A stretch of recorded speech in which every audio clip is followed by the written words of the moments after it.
ओम नमो भगवते वासुदेवाय। ओम नमो भगवते वासुदेवाय। ओम नमो भगवते वासुदेवाय। ओम अज्ञानतिमिरान्धस्य ज्ञानाञ्जनशलाकया चक्षुरुन्मीलितं येन तस्मै श्रीगुरुवे नमः।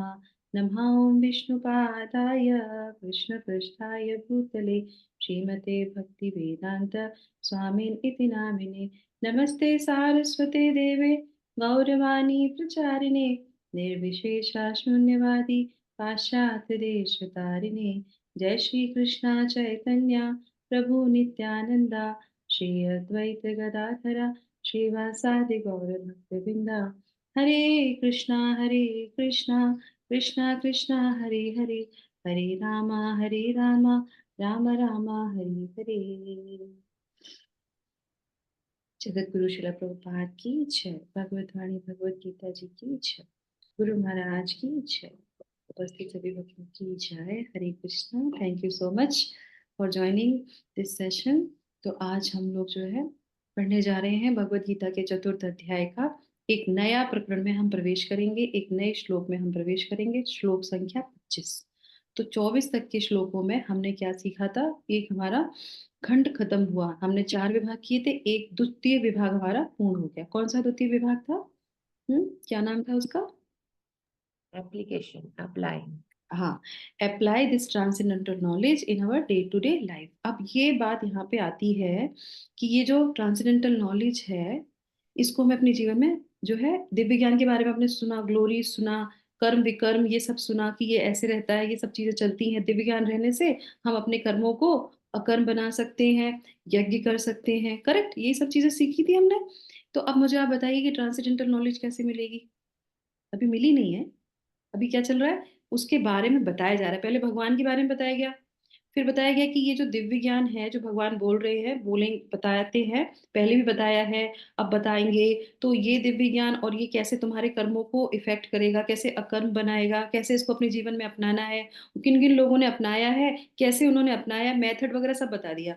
अब आ जाते हैं बात पे कि ये ट्रांसजेंडर नॉलेज आएगा कैसे। तो ये जो सेक्शन है हमारा, ये यहाँ से प्रारंभ होता है। ये जो ट्रांसेंडेंटल नॉलेज है, ये किस तरीके से मिलता है?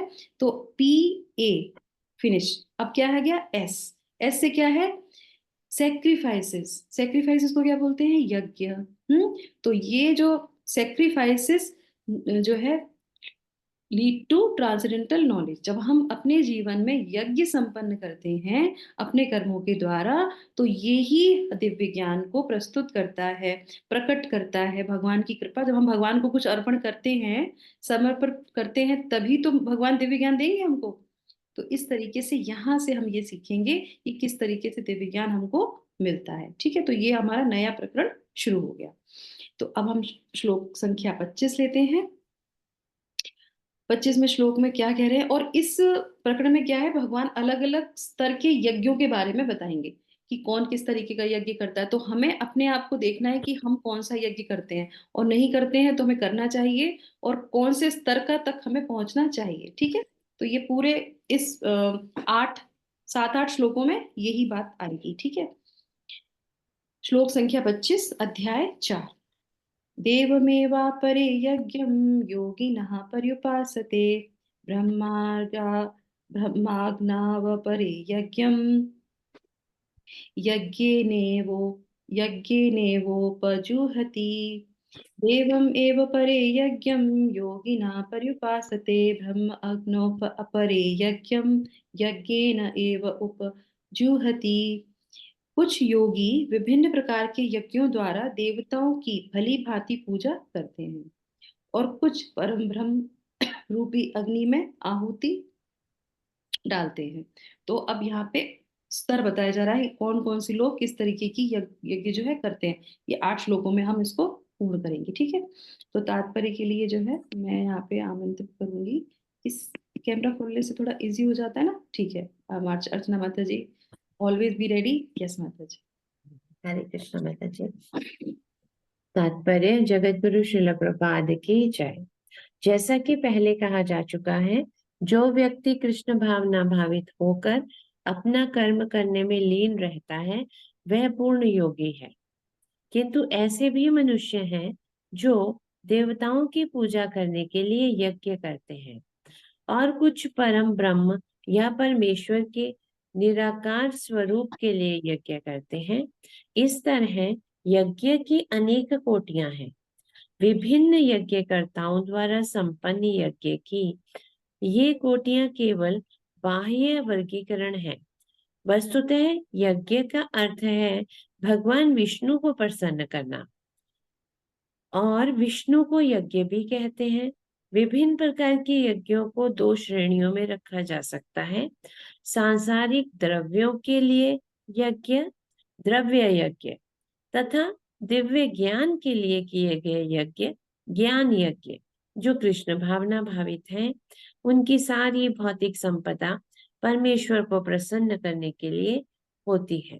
किंतु जो किसी क्षणिक भौतिक सुख की कामना करते हैं, वे इंद्र, सूर्य आदि देवताओं को प्रसन्न करने के लिए अपनी भौतिक संपदा की आहुति देते हैं।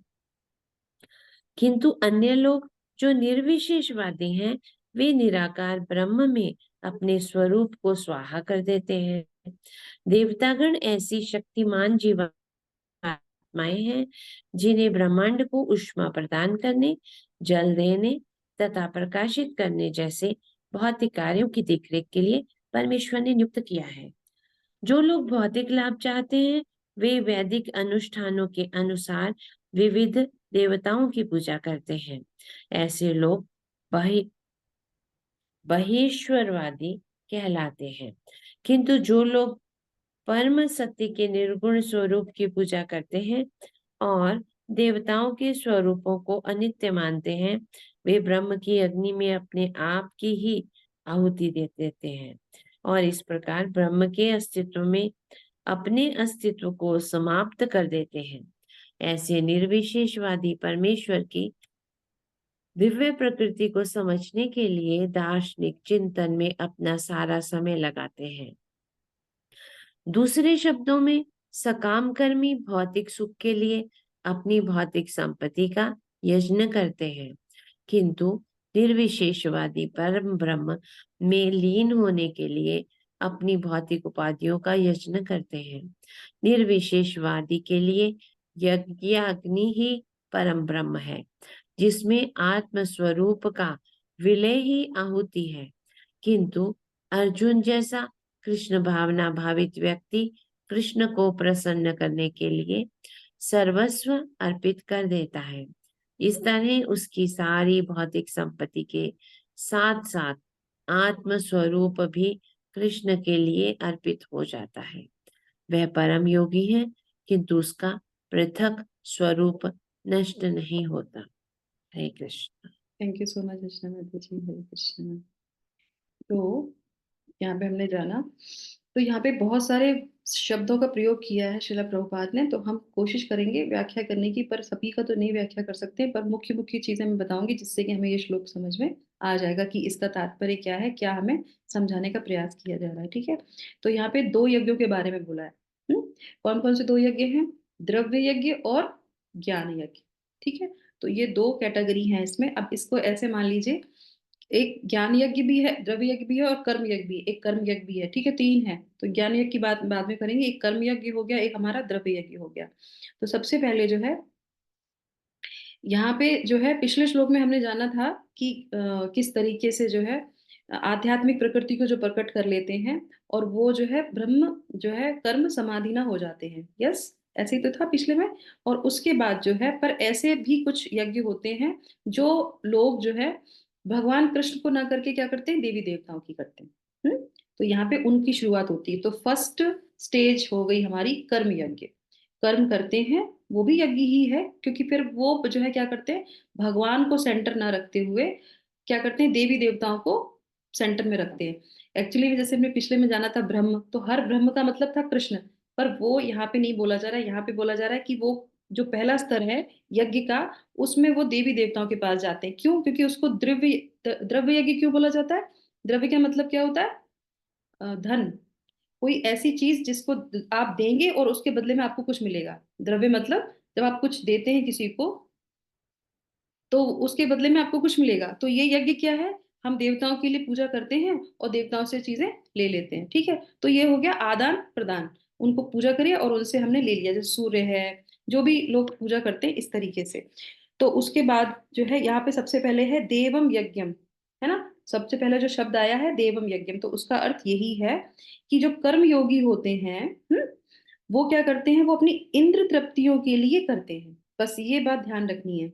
इंद्र तृप्तियों के लिए भी जो भी हम पूजा, जिसको आप पूजा पाठ कहते हैं, कर्म कांड जिसको बोला जाता है, यज्ञ भी बोल सकते हैं उसको, पर इस यज्ञ में फर्क है।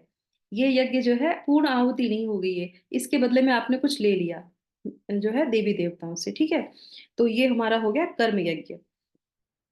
और ये जो है हाँ देवताओं के लिए हो गया। और इसके बाद जो है हम्म इसके बाद हो जाता है कि वो जो है कर्म यज्ञ भक्ति नहीं है, ठीक है। जो यज्ञ है ये कर्म यज्ञ है, जो इंद्र तृप्ति के लिए किया जाता है। एक तो यज्ञ हो गया, भगवान को पूर्ण आहुति दे दी। दूसरा जो हो गया, अगर हम उसके लिए कुछ लेते हैं तो वो भक्ति नहीं कहलाती। भक्ति का मतलब होता है निस्वार्थ सेवा करना, जो हम लोगों ने पिछले श्लोक में समझा था। क्या है, अकर्म कर देना, अपने कर्म को अकर्म में परिवर्तित कर देना। अब यहाँ पे आ जाते हैं दूसरी कैटेगरी। तो दूसरी कैटेगरी में क्या आ जाता है, इसके ऊपर जो है योगिना पर्युपासते। पहले था हमारा देवम यज्ञम, उसके बाद है योगिनः पर्युपासते। अपरे योगिना मतलब यहाँ पे क्या है, अन्य भक्तगण। अब भगवान यहाँ पे क्या बोल रहे हैं, अन्य भक्तगण भी ऐसे हैं जो एक विशेष रूप से देवताओं की पूजा करते हैं। मान लीजिए आप भक्ति में आ गए, आपको पता है भगवान कृष्ण कौन है, तो उस कैटेगरी में भी यज्ञ किए जाते हैं। और हो सकता है उसमें वो उन देवताओं की भी पूजा करते हैं। वो उसमें से कोई भी, उसमें बोलते हैं अपरे जो है परिउपासते। परिउपासते का मतलब होता है एक विशेष ढंग से उनकी उपासना करना। उनको बिल्कुल भी कोई भी जो है अपराध उनके प्रति नहीं करना। हम जानते हैं कि भगवान कृष्ण सर्वोपरि हैं, पर किसी और देवी देवता के प्रति हम अपराध नहीं करते हैं। ये स्तर जो है ऊपर का हो गया, पहले स्तर से ऊपर का स्तर हो गया, ठीक है। अब ये है ज्ञान यज्ञ। ज्ञान आ गया और हमने जान लिया कि पूर्ण पुरुषोत्तम भगवान कौन है, श्री कृष्ण है। तो देवी देवताओं की पूजा तो करते हैं, रिस्पेक्ट तो करते हैं, पर उसका जो है तात्पर्य अलग होता है, उसका जो है मूड अलग होता है। कैसे होता है, आप लोग बताइए मुझे, कैसे कोई कृष्ण भक्त जो है दूसरे देवी देवताओं की पूजा करेगा, यज्ञ करेगा, ऑफरिंग करेगा, कैसे करेगा? कर सकते हैं, कोई बता सकता है कोई? तब समझ में आया कि आपको समझ में आ रहा है। यस, बोलिए बोलिए। और लोग बोलिए, अर्चना माता जी तो जवाब जब डेफिनेटली जवाब देंगी। कोई और बताइए जिसको समझ में आ रहा है, ये नहीं तो फिर फायदा नहीं पढ़ने का। नंदा माता जी, हम्म सुषमा हरे माता। कृष्णा माता जी, ओ, उनमें भी क्या? भगवान कृष्ण को ही सबसे प्रीत होगा। हाँ हाँ, कट रही है आपके पास क्या? माता जी, उनमें भी सभी देवताओं देवी देवताओं में भी जो समर्पित होगा वो भी भगवान कृष्ण को ही समर्पित होगा। यस। तो वो, हाँ, तो किस तरीके से वो उपासना करते हैं, ये तो आपने जो बोला वो तो बहुत अच्छा है कि जो उनको हम करते हैं वो तो भगवान कृष्ण को ही जाता है, उस भाव से करते हैं उनको कि भगवान जी कृष्ण जी। को जा रहा है। वेरी जी नाइस। माता जी। बहुत बहुत बढ़िया। तो इस तरीके से उनकी उपासना करते हैं। और कभी कभी क्या होता है, आपने देखा होगा कि जैसे शिव जी के पास गए, जो शिव जी के भक्त हैं, तो अब एकदम से शिव जी को तो नहीं छोड़ेंगे क्योंकि भगवान कृष्ण को पता चल गया। तो वो अपने उन जो है जिनका बहुत गहरा कनेक्शन था शिव जी से, दुर्गा जी से, तो वो उनसे कहते हैं कि मुझे कृष्ण की भक्ति में लगाइए, है ना। वो अपने पिता की तरह, अपनी माँ की तरह उनसे बोलते हैं कि मुझे कृष्ण की भक्ति में लगाइए। डर नहीं होगा, भय नहीं होगा, कोई गिल्टी नहीं होगी कि नहीं नहीं मैं आपकी पूजा नहीं, आपका पूजा ही कर रहे हैं, पर उनसे ये कह रहे हैं कि आपकी ये ड्यूटी है कि आप मुझे कृष्ण भक्ति में लगाइए। तो इसको कहते हैं कि सही तरीके से पर्युपासते। वो जो है सही ढंग से, वो जो है योगिना कहलाता है, वो व्यक्ति जो है ज्ञान यज्ञ में वो सही ढंग से वो करता है। और ऐसा कौन करता है, जो कृष्ण भक्त होते हैं, जिनको पता होता है कि शास्त्रों में क्या लिखा है और हमें किस तरीके से बिना अपराध के उनकी सेवा करनी चाहिए। तो इसका एग्जाम्पल मैं आपको देती हूँ यहाँ पे, श्रीमद् भागवतम में जो है, जो ब्रज की गोपियां थी, सब जानते हैं कि वो गोपियां भगवान कृष्ण को जो है प्रेम करती थी, उनसे उनकी ही पूजा करती थी। पर वो भी जो है क्या करती थी, कात्यायनी देवी की पूजा करती थी।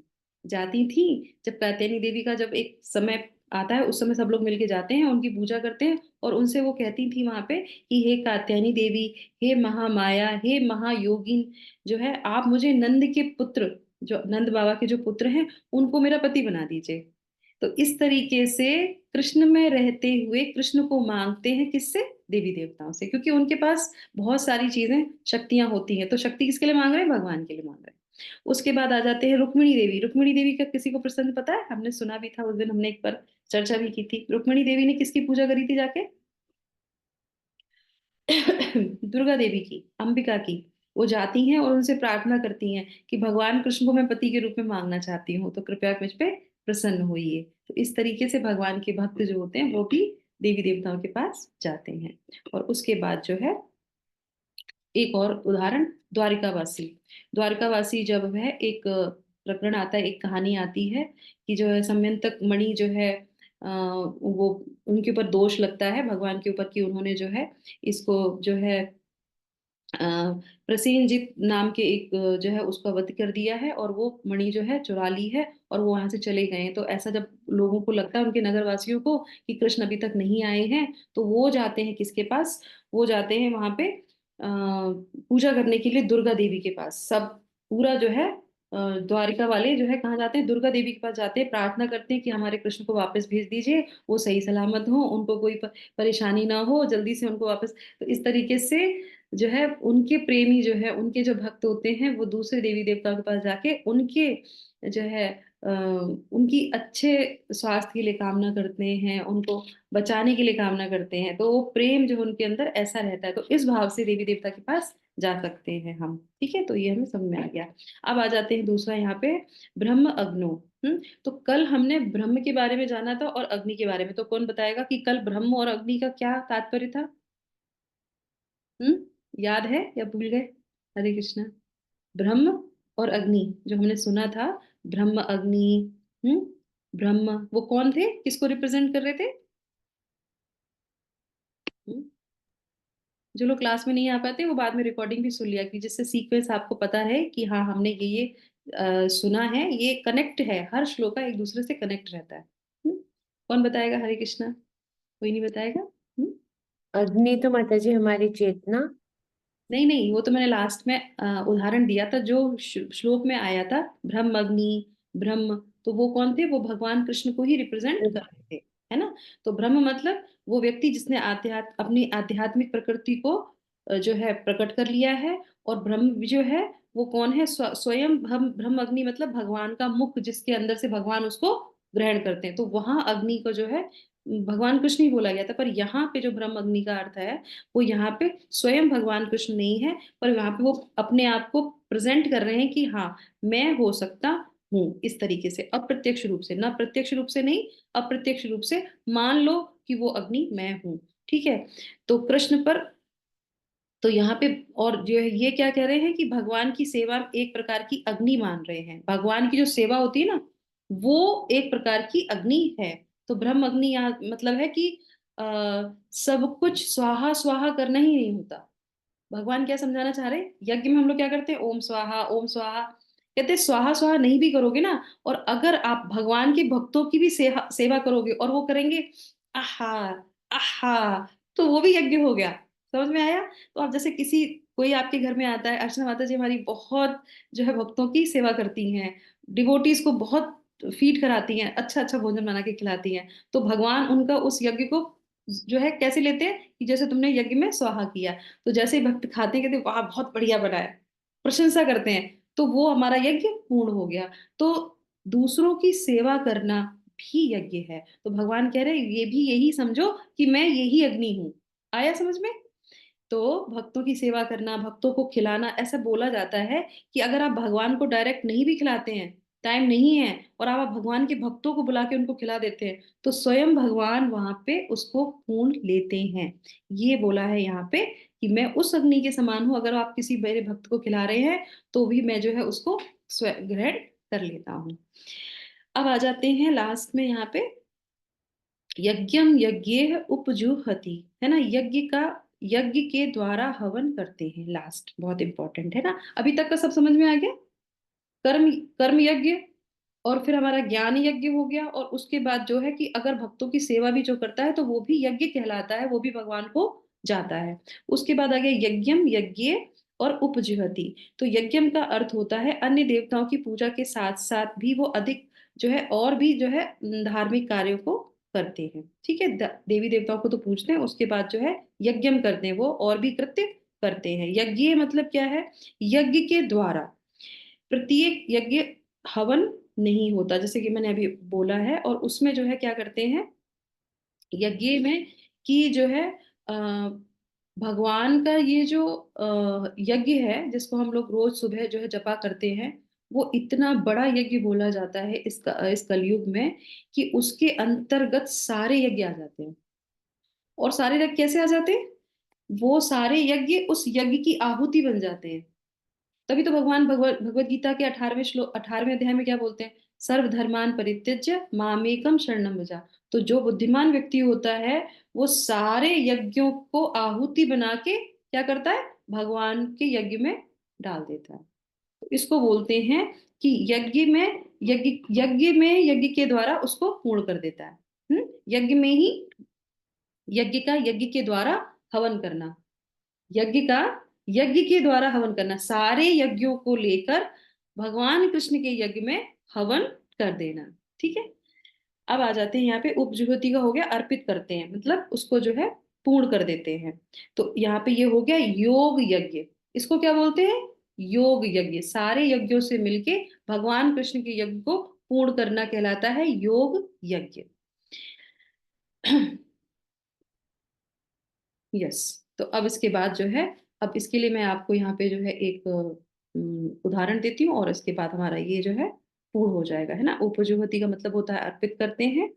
तो जो है, जो अन्य लोग जो योगी जन होते हैं वो ब्रह्माग्नि मतलब भगवान कृष्ण की सेवा रूपी अग्नि में यज्ञ करते हैं, सेवा रूपी भावना के द्वारा उसको त्याग देते हैं, तो वो यज्ञ हमारा योग यज्ञ कहलाता है। तो श्रीमद् भागवतम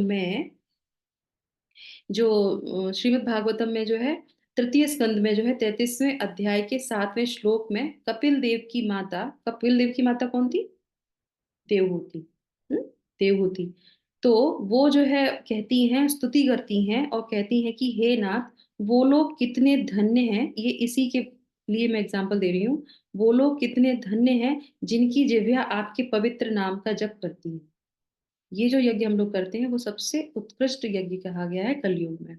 इसके लिए कोई भी यज्ञ अगर हमें छोड़ना पड़े तो हमें छोड़ देना चाहिए, या उसकी आहुति बना के जैसे अभी बोला गया उसको अर्पित कर देना चाहिए। तो वो कहते हैं कितने भाग्यशाली हैं, कितने भाग्यवान हैं। तो वो, और वो ऐसे हैं कि अगर वो बाई चांस की बात है, अगर वो ऐसे घर में जन्म उन्होंने लिया है जहां पे कुत्ते का मांस खाया जाता है, सबसे निकृष्ट, अगर वो कुत्ते का मांस खाने वाले भी परिवार में जन्मे हैं और आपके नाम का जप करते हैं, तो वो पूजनीय पुरुष कहलाते हैं, उनको पूजा जाएगा। इसीलिए मैं आपको बता रही हूँ, भागवतम में ऐसा आता है, जो लोग भगवान के नाम का जप करने की इच्छा भी प्रकट करते हैं कलयुग में स्पेशली, क्योंकि यहाँ पे तो इच्छा होती नहीं है भगवान के नाम को करने की, थोड़े थोड़े दिनों में माया ऐसे पकड़ती है कि वो छोड़ देंगे, कुछ ऐसा करेंगे। अगर वो जो प्रयास भी करता है, हम लोग ना नाम उसमें पढ़ते थे ना, कौन सी बुक पढ़ते थे सुबह माता जी, ग्लोरीज ऑफ नाम की, अ, नाम नाम नहीं याद आ रहा उसका।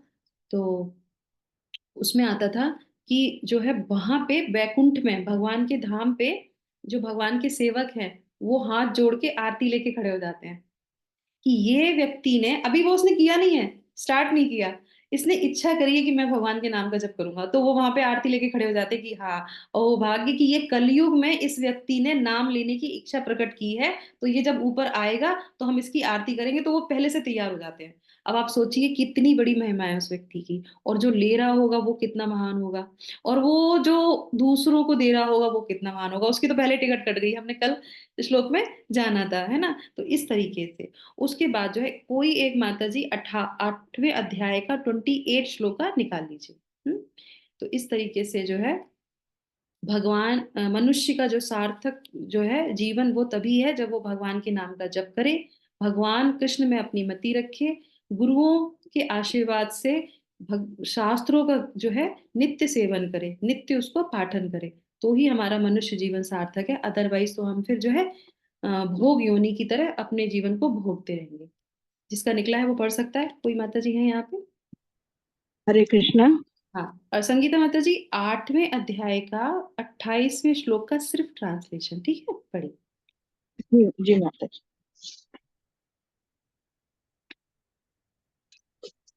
हरे कृष्णा। जो व्यक्ति भक्ति मार्ग स्वीकार करता है वह वेदाध्ययन, तपस्या, दान, दार्शनिक तथा सकाम कर्म करने से प्राप्त होने वाले फलों से वंचित नहीं होता। वह मात्र भक्ति संपन्न करके इन समस्त फलों की प्राप्ति करता है और अंत में परम नित्य धाम को प्राप्त होता है। जय हो। हरे कृष्ण। हरे कृष्ण। थैंक यू माता, समझ में आया? तो जो भी भगवान का भक्त है, भगवान की इस पद्धति पे चल रहा है, वो पहले सब कुछ करके आ चुका है, उसे कुछ और करने की आवश्यकता नहीं है, और वो ऐसे ही भगवान के धाम पे अपने गंतव्य पे जा पाएगा। ठीक है, तो ये हमारा यहाँ पे पूर्ण हो गया। अब आ जाते हैं, शिला प्रभुपाद ने यहाँ जो है अपने तात्पर्य में एक विशेष चीज लिखी है, उसको हमें ध्यान रखना चाहिए। निर्विशेषवादी के लिए यज्ञाग्नि ही परम ब्रह्म है। पर ब्रह्म मतलब क्या होता है? और इसमें जिसमें आत्म स्वरूप का विलय ही आहुति है, उनके हिसाब से कि हम अपनी आहुति इसमें दे देंगे, तो ये निर्विशेषवादी लोगों की बात है, जो भगवान के स्वरूप को नहीं मानते हैं वो, और ये आहुति गलत कहलाती है। ठीक है, और उसके बाद किंतु अर्जुन जैसा कृष्ण भावना भावित व्यक्ति कृष्ण को प्रसन्न करने के लिए सर्वस्व अर्पित कर देता है। तो दो तरीके से अर्पण हो गया, एक तो ये सोचते कि हम अपने आप को अर्पित कर रहे हैं, और दूसरा भक्त जो सब कुछ अपना भगवान को अर्पित करता है, तो वो यहाँ पे उसकी प्राथमिकता दी जाती है। तो इस तरह सारी भौतिक संपत्ति के साथ साथ आत्म स्वरूप भी कृष्ण के लिए अर्पित हो जाता है, वह परम योगी कहलाता है, किंतु उसका पृथक स्वरूप नष्ट नहीं होता। ये बहुत इंपॉर्टेंट है, हमारा पृथक स्वरूप कभी भी नष्ट नहीं होता। तो हमें ये नहीं सोचना चाहिए कि हम अब विलीन हो जाएंगे, इस रोशनी में चले जाएंगे, फिर हमने हमें तो आना ही है, हम व्यष्टि आत्माएं हैं, हम जरूर आएंगे। अगर हमने सही गंतव्य नहीं पकड़ा तो दोबारा से हम यहाँ पे पटके जाएंगे, क्योंकि जैसे ही वो चीजें खत्म होंगी, इच्छाएं दूसरी बढ़ेंगी। हम यहाँ प्रकृति पे कैसे आते हैं? क्योंकि हमें अलग से एंजॉय करने की इच्छा होती है, तो इसीलिए वो सारी इच्छाओं को हम भगवान में लगा देते हैं। तो श्रील प्रभुपाद ने इतना अच्छा सा जो है हमको एक उपाय बताया है कि जो भी आपको अच्छा लगता है करने के लिए, बंद मत कीजिए। दूसरे लोग क्या करते हैं? बंद करने का प्रयास करते हैं, वो कब तक बंद कर सकते हैं? नहीं कर सकते, उसको रोक नहीं सकते। तो वो क्या करते हैं? जो भी आपको अच्छा लगता है वो भगवान के लिए करिए। ऐसे करते करते करते आप तुरंत कृष्णमय हो जाएंगे। ये कृष्ण भावनामृत आपकी प्रकृति में जो है जो स्वरूप है आपका है, वो डेवलप हो जाएगा, वो प्रकट होने लगेगा, आध्यात्मिक स्वरूप आपका प्रकट होने लगेगा। तो इस तरीके से आप यज्ञ संपन्न कर सकते हैं। तो अगले 8 श्लोकों में ये एक हो गया। अब आगे के 7 श्लोकों में हम देखेंगे कि कौन कौन से यज्ञ के बारे में भगवान बता रहे हैं, और उनकी श्रृंखला क्या है, स्तर क्या है, और हम कौन से स्तर पे। अगर आप देवी देवता की पूजा कर रहे हैं तो आप समझ लीजिए आप कर्म योग में हैं। उससे ऊपर कर रहे हैं तो आप जो है ज्ञान योग में है, कि आपको पता है कि भगवान कृष्ण सर्वोपरि हैं। और उसके बाद जो है आप सब चीजों को मिला के आहुति दे देते हैं भगवान के लिए, तो वो आपका योग यज्ञ हो गया। तो इस श्लोक से हमको ये शिक्षा मिलती है। ठीक है, तो अभी हम क्या बोलेंगे अंत में? हरि हरिओम ओम तत्सत। तत्सत। थैंक यू, हरे कृष्णा। तो आप सभी लोग का बहुत बहुत धन्यवाद। हमारा आज का यज्ञ पूर्ण हुआ। तो आज का श्लोक का भगवान को डेडिकेट करते हुए इस सत्र को हम विराम करते हैं। हरे कृष्णा कृष्णा कृष्णा हरे हरे, हरे रामा राम राम। हरे राम राम राम हरे हरे। गुरु शिला प्रभुपाद की जय। Thank you so much. Hare Krishna.